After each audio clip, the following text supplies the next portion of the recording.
ಮಾಯಾದಿರಹಿತನೇ ನಿರ್ವಿಕಾರ ಸ್ವರೂಪನೇ ಭಕ್ತ ಜೀವರನ ಉತ್ತಾರ ಕೈದವನೇ ಪರಮ ಪೂಜ್ಯ ಜ್ಯೋತಿರ್ಲಿಂಗ ಗುರುದೇವಗೆ ನಮೋ ನಮಃ. ಜೈ ಮಂಗಲಂ ಜೈ ನಮ ಪಾರ್ವತಿ ಪತಿ ಶಿವ ಹರ ಮಹಾದೇವ.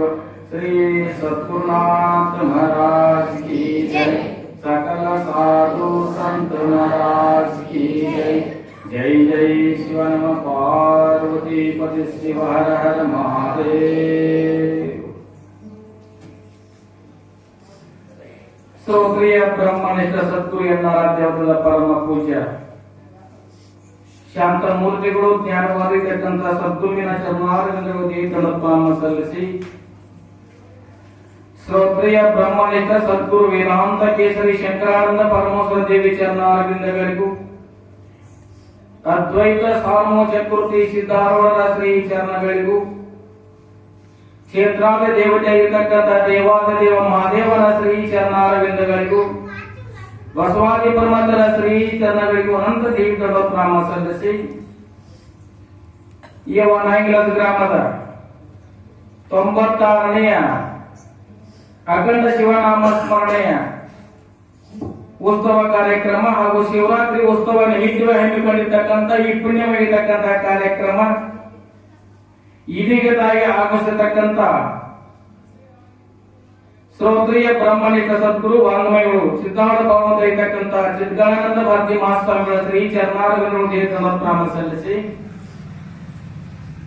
ಈ ಪುಣ್ಯವಾಗಿರ್ತಕ್ಕಂಥ ಕಾರ್ಯಕ್ರಮದಲ್ಲಿ ಪಾಲ್ಗೊಂಡು ಮಹಾತ್ಮರ ಸಂತರ ಶಿವಿಯಗಳ ಜ್ಞಾನಿಗಳ ಅನುಭಾವಿಗಳ ಅಮೃತವಾಣಿಯನ್ನ ಶ್ರವಣ ಮನನ ನಿತ್ಯಾಸನ ಮಾಡಿಕೊಂಡು ಪರಮ ಶ್ರೇಷ್ಠವಾಗಿರ್ತಕ್ಕಂಥ ದುರ್ಲಭವಾಗಿರ್ತಕ್ಕಂಥ ಈ ಮನುಷ್ಯ ಜಲವನ್ನು ಸಾಫಲ್ಯತೆ ಮಾಡಿಕೊಂಡು ಧನ್ಯರಾಗಬೇಕು ಅಂತಕ್ಕಂಥ ಅಭಿಲಾಷೆಯಿಂದ ಕೂಡಿರುವ ಎನ್ನ ಆತ್ಮೀಯ ಸರ್ವ ಶರಣರು ಶರಣರಿಗೆ ಶರಣಾರ್ಥಿಗಳು ಸಲ್ಲಿಸುತ್ತಾರೆ.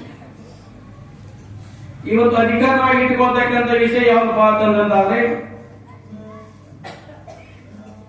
ಇಲ್ಲಿ ಪರ್ಯಂತ ಒಂದು ತಿಂಗಳ ಪರ್ಯಂತ ಸಿದ್ಧಾರ್ಥ ಕ್ಷೇತ್ರ ಅಮೃತವನ್ನ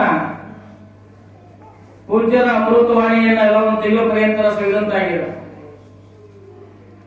ನಾವು ಈ ಭೂಮಿ ಮೇಲೆ ಯಾಕೆ ಬಂದಿದ್ದೇವೆ, ನಾವು ಏನು ಮಾಡ್ತಾ ಇದ್ದೇವೆ, ನಾವು ಏನು ಮಾಡಬೇಕಾಗಿದೆ ಅಂತಕ್ಕಂಥ ಕೂಲಂಕುಷವಾಗಿ ನಾವು ವಿಚಾರ ಮಾಡಬೇಕಾಗಿದೆ. ನಾವು ಯಾಕೆ ಬಂದೇವಿ ಅಂತಂದಿದ್ದಾದ್ರೆ ಈ ಮಾದೇವ ಮಂದಿರಕ್ಕೆ ಎಲ್ಲರೂ ಕೂಡಿ ಬಂದೇವಿ. ಯಾಕೆ ಬಂದೇವಪ್ಪ ಅಂತ ಪುರಾಣ ಕೇಳಕ್ ಬಂದೇವಿ ಅಂತ ಆಯ್ತು. ನಾವು ನೀವೆಲ್ಲೂ ಮಾನವ ಶರೀರವನ್ನು ಕಟ್ಕೊಂಡು ಭೂಮಿಗೆ ಬಂದೇವ ಅಂದ್ರೊಳಗೆ ಯಾಕೆ ಬಂದೇವ ಅಂತ ವಿಚಾರ ಮಾಡ್ಕಲ್ಲ. ಹೊಲಕ್ಕೆ ಹೋದೇವಪ್ಪ, ಕೈ ಮೇಲೆ ಬುಟ್ಟಿ ಕಟ್ಕೊಂಡು ಏನೋ ಹೊಲಕ್ಕೆ ಹೋದೇವಿ, ಯಾಕೆ ಹೋದೇವಿ, ಕೆಲಸ ಮಾಡಕ್ ಹೋದೇವಿ ಅಂತ ಹೋಗಿರ್ತೀವಿ. ಆದ್ರೂ ನಾವು ಹಿಂದಿನ ಮಾಡಿರ್ತಕ್ಕಂಥ ಪುಣ್ಯದ ಗಂಡವನ್ನ ಕಟ್ಕೊಂಡು ಈ ಭೂಮಂಡಲಕ್ಕೆ ಬಂದೇವ ಅಂತ ನಾವು ಏನು ಮಾಡಬೇಕಾಗಿದೆ ಅಂತ ವಿಚಾರ.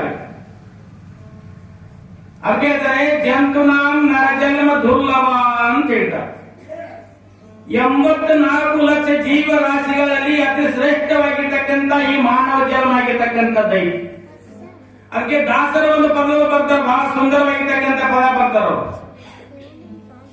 ಮಾನವ ಜನ್ಮ ದೊಡ್ಡದು, ಹುಚ್ಚಪ್ಪಗಳಿಂದ ಹಾನಿ ಮಾಡಿಕೊಳ್ಳಬೇಕಿರಿ, ದಾಳಿ ಬಾರದ ಮುನ್ನ ಧರ್ಮವ ಗಳಿಸಿರಿ ಅಂತ ಹೇಳಿದ. ಯಾವ ದಾಳಿ ಅಂದ್ರೆ ಯಮದೂತರ ಬಂದು ನಮಗೆ ಒಯ್ಯುವುದರೊಳಗಾಗಿ ಮೃತ್ಯು ಒಯ್ಯುವುದರೊಳಗಾಗಿ ಏನು ಮಾಡ್ರಿ, ಧರ್ಮವನ್ನು ಸಂಗ್ರಹ ಮಾಡ್ರಿ ಅಂತ ಹೇಳಿದ. ಆ ಧರ್ಮಾಚರಣೆ ಸಂಗ್ರಹ ಮಾಡಬೇಕಾದ್ರೆ ಏನ್ ಮಾಡಬೇಕು, ಇಂಥ ಸತ್ಸಂಗದಲ್ಲಿ ಪಾಲ್ಗೊಳ್ಳಬೇಕಾಗ್ತದ. ಇಂಥ ಸತ್ಸಂಗದಲ್ಲಿ ಶಾಸ್ತ್ರ ಪ್ರವಚನಗಳನ್ನ ಪುಣ್ಯ ಕಥೆಗಳನ್ನು ಶ್ರವಣ ಮನ ನಿರ್ದೇಶನ ಮಾಡಬೇಕಾಗ್ತದ. ಮಹಾತ್ಮರ ಸಂತರ ಶಿವಿಗಳ ಜ್ಞಾನಿಗಳ ಅನುಭವಗಳ ದರ್ಶನ ಆಶೀರ್ವಾದ ಪಡೆಯೋದ್ರಿಂದ ಈ ಮನುಷ್ಯ ಜನ್ಮ ಕರ್ತಾರ್ಥ ಆಗ್ತಕ್ಕಂಥದ್ದು ಬಂದೈತಿ. ಮತ್ತೆ ಅದಕ್ಕೆ ಹಾಗೇನಪ್ಪ ಅಂದ್ರೆ ಶ್ರೀಮನ್ ನಿಜವಂತ ಬೇಕಾದ್ರೆ ಏನು ಬೇಕಾರಪ್ಪ ಅಂತಂದ್ರೆ ನಾವು ತರುವುದೇ ಮಾಡುವುದಾವುದು ಭವಹರಣ ಅಂತ ಬರುವುದು. ತಡ ಮಾಡದೇನೆ ಬಿಡಿಸ್ಕೊಳ್ತಕ್ಕಂಥದ್ದು ಯಾವ್ದಪ್ಪ ಅಂದ್ರೆ ಹುಟ್ಟು ಸಾವು ರೂಪಾಯಿತಕ್ಕಂಥ ಭವಬಂಧನ ಬಿಡಿಸ್ಕೊಳ್ಳಕ್ಕೆ ಬಂದರಿ. ಮತ್ತೆ ಅದಕ್ಕೆ ಬಂದಿಲ್ರಿ. ಜನ್ಮಾಂತರಗಳನ್ನು ಮಾಡಲಿಕ್ಕೆ ಹಿಂದಿನ ಜನ್ಮಾಂತರಗಳಲ್ಲಿ ಮಾಡಿದ್ದೇವೆ. ಸಂಸಾರವನ್ನ ಹಿಂದಿನ ಜನ್ಮಾಂತರಗಳು ಮಾಡಿದ್ದೇವೆ.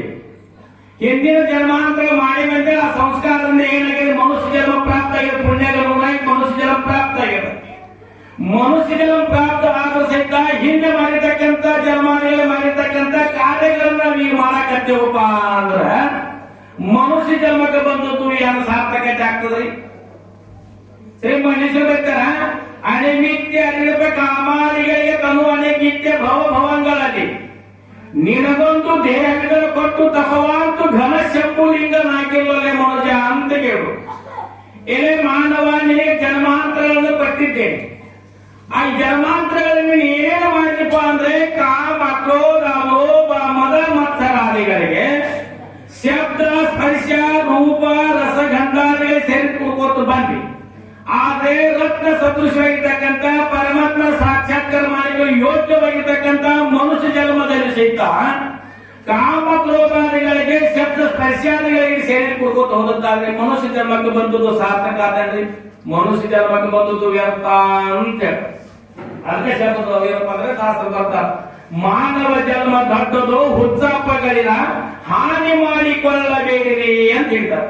ಮನುಷ್ಯ ಜನ್ಮ ಎಷ್ಟು ಶ್ರೇಷ್ಠ ಐತಪ್ಪ ಅಂದ್ರೆ ಪರಮಾತ್ಮನನ್ನು ಸಾಕ್ಷಾತ್ಕಾರ ಮಾಡಲಿಕ್ಕೆ ಯೋಗ್ಯವಾಗಿರ್ತಕ್ಕಂಥದ್ದೈತಿ.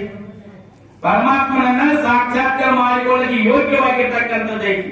ಅದೇ ಒಬ್ಬ ಟಿವಿ ಕತ್ತಿರ ಮಂಕುತಿಮ್ಮ ಖಂಡದೊಳಗೆ ಏನು ಬೆಟ್ಟಪ್ಪ ಅಂದರೆ ಹುಲ್ಲಾಗೋ ಬೆಟ್ಟದಡಿ, ಹುಲ್ಲಾಗೋ ಬೆಟ್ಟದಡಿ ಮಲ್ಲಿಗೆಯಾಗು, ಹಾಲು ಸಕ್ಕರೆಯಾಗದು ದೀನ ದುರ್ಲಭರಿಗೆ ಎಲ್ಲರೊಳಗೊಂದಾಗು ಮಂಕುತಿಮ್ಮ ಅಂತ ಬರುದು. ಏನು ಬರುದು? ಬೆಟ್ಟ, ಹುಲ್ಲಾಗು ಬೆಟ್ಟದಡಿ.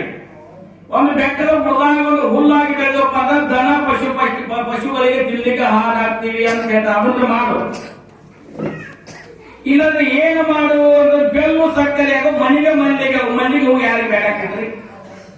ಎಲ್ಲರಿಗೂ ಇಷ್ಟ ಆಗ್ತಾರೆ, ಎಲ್ಲ ಪ್ರಿಯವಾಗಿರ್ತಕ್ಕಂಥ ಮಲ್ಲಿಗೆ ಹೂವರೇ ಆಗು. ಏನು ಹಾಲು ಸಕ್ಕರೆ ಆಗು ಅಂದ್ರೆ ಸಿಹಿಯಾಗಿರ್ತಕ್ಕಂಥ ಅಮೃತ ಸದೃಶ ಇರ್ತಕ್ಕಂಥ ಹಾಲು ಸಕ್ಕರೆ ಆಗು ದೀನ ದುರ್ಲಭರಿಗೆ ಅಂದರು. ಯಾಕಂದ್ರೆ ವಿದ್ಯೆಯಿಂದ ವಂಚಿತ ಆಗಿರ್ತಕ್ಕಂಥ, ಬಟ್ಟೆ ಬರೆಯಿಂದ ವಂಚಿತ ಆಗಿರ್ತಕ್ಕಂಥ, ಆಹಾರದಿಂದ ವಂಚಿತ ಆಗಿರ್ತಕ್ಕಂಥ ಸಾಯಕನಾಗು ಅಂತೇಳಿ ಎಲ್ಲರ ಬಂದಾಗ ಮಂಕುತಿಮ್ಮ, ಎಲ್ಲರಲ್ಲಿ ಬೆರೆತುಕೊಂಡು ಎಲ್ಲರೂ ನನ್ನ ನೆನಪಾಗಿ ಪರಮಾತ್ಮ ಸ್ವರೂಪಿದ್ದಾರೆ, ಎಲ್ಲರೂ ನನ್ನವು ಅಂತಕ್ಕಂಥ ಭಾವನೆ ತಿಳ್ಕೊಂಡು ನಡೆದಿದ್ದಾರೆ. ಮನುಷ್ಯ ಜನ್ಮ ತಾನಾಗೆ ಸಾರ್ಥಕತೆ ಆಗ್ತಕ್ಕಂಥದ್ದಾಗ್ತದೆ. ಮನುಷ್ಯ ಜನ್ಮ ತಾನಾಗೆ ಸಾರ್ಥಕತೆ ಆಗ್ತಕ್ಕಂಥದ್ದಾಗ್ತದೆ.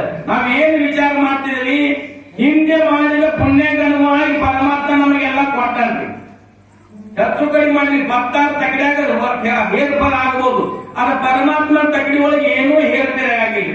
ನಾವ್ ಎಷ್ಟು ಪುಣ್ಯ ಮಾಡಿದ್ವಿ ಅದನ್ನೆಲ್ಲ ಪ್ರಾಪ್ತ ಆಗ್ಯದ, ಎಷ್ಟು ಕೊಡ್ಬೇಕಷ್ಟು ಕೊಟ್ಟ ಕಳ್ಸ್ಯಾನ.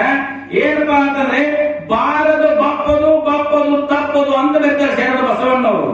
ಬರ್ತಕ್ಕಂಥದ್ದು ಬರ್ತದ, ಏನು ಹೋಗೋದಕ್ಕೆ ಹೋಗಿ ಬಿಡ್ತದ ಅಂದ್ರೆ ಅದು ಬರೋದು ತಪ್ಪಂಗಿಲ್ಲ, ಈ ಬಂದದ್ದು ಹೋಗ್ಲಿ ಅಂದ್ರೆ ಹೋಗಂಗಿಲ್ಲ. ಬಾರದು ಬಪ್ಪದು ತಪ್ಪದು ಅಂತ ಬರೋದು. ಹಿಂದೆ ಮಾಡಿದ ಪುಣ್ಯಗಣವಾಗಿ ಇವರೆಲ್ಲ ಪ್ರಾಪ್ತ ಮಾಡಿ ಕೊಟ್ಟ ಪರಮಾತ್ಮ. ಆದ್ರೆ ನಾವು ಏನಪ್ಪ ಅಂತಂದ್ರೆ ಆಸೆಯಿಂದ ಏನ್ ಮಾಡ್ತೀವಪ್ಪ ಅಂದ್ರೆ ಇನ್ನಷ್ಟು ನಮಗೆ ಬೇಕು ಅಂತಕ್ಕಂಥ ಏನು ಭಾವನೆ ಮಾಡಿದ್ರಲ್ಲ ಅದಕ್ಕೆ ನಮ್ಮ ದುಃಖಕ್ಕೆ ಕಾರಣ ಆಗ್ಯದ.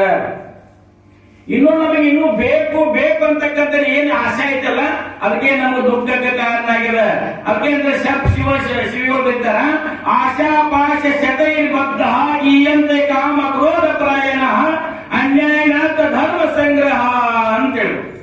ಆಶಾಪಾಶಕ್ಕೆ ಬಿಟ್ಟು ನೀನು ದುಃಖವನ್ನು ಅನುಭವಿಸಲಿಕ್ಕೆ ಹೋಗಬೇಡ. ಯುದ್ಧದೊಳಗೆ ಸಂತೃಪ್ತನಾಗಿ ಜೀವನವನ್ನು ಸಾಕ್ಷಿದಾಗಿ ಮನಸ್ಸಿಗೆ ಶಾಂತಿ ಆಗ್ತಕ್ಕಂಥದ್ದಾಗ್ತದೆ. ಯುದ್ಧದೊಳಗೆ ಸಂತೃಪ್ತನಾಗಬೇಕು. ಏನು ಪರಮಾತ್ಮನ ಅನುಗ್ರಹದಿಂದ ಬಂದದ್ದ ಅದರನ್ನು ಸಂತೃಪ್ತರಾಗಿ ಪರಮಾತ್ಮ ಶಿವಾರ್ಪಣಮಸ್ತು ಅಂತ ಸ್ವೀಕಾರ ಮಾಡಬೇಕು. ಅದಕ್ಕೆ ಶರಣ ಬರ್ತಾರೆ ಏನಪ್ಪಾ ಅಲ್ಲೊಬ್ಬರು ಬರ್ತಾರೆ. ಈ ಶರೀರ ಹೆಂಗೈತಪ್ಪ ಅಂತಂದ್ರೆ ಕೂಡಲ ಸಂಗಮನಾಥನಿಂದ ಒಲಿಸ ಬಂದ ಪ್ರಸಾದ ಕಾಯ ಕೆಡಿಸಲಾಗದು ಅಂತ ಹೇಳಿ. ಏನ್ರಿ? ಕೂಡಲ ಸಂಗಮನಾಥನಿಂದ ಒಲಿಸ ಬಂದ ಪ್ರಸಾದ ಕಾಯ ಕೆಡಿಸಲಾಗದು ಅಂದ್ರೆ ಕೆಡಿಸ್ಲಿಕ್ಕೆ ಹೋಗಬೇಡ್ರಿ ಅಂತ ಹೇಳು. ಈ ಮನಸ್ಸು ಜನ್ಮ ಕೆಡಿಸ್ಲಿಕ್ಕೆ ಹೋಗಬೇಡ್ರಿ. ಇದು ಯಾಕೆ ಬಂದೈತಿ? ಪರಮಾತ್ಮ ಸಾಕ್ಷಾತ್ಕಾರ ಮಾಡಬೇಕು ಬಂದಿರ್ತಕ್ಕಂಥದ್ದು. ಬಂದದ್ರೊಳಗೆ ಸಂತೃಪ್ತನಾಗಿ ನಮ್ಮ ಜೀವನವನ್ನು ಸಾಗಿಸಿದ್ದಾರೆ. ನಮ್ಮ ಜನ್ಮ ಸಾರ್ಥಕತೆ ಆಗ್ತಕ್ಕಂಥದ್ದಾಗ್ತದೆ.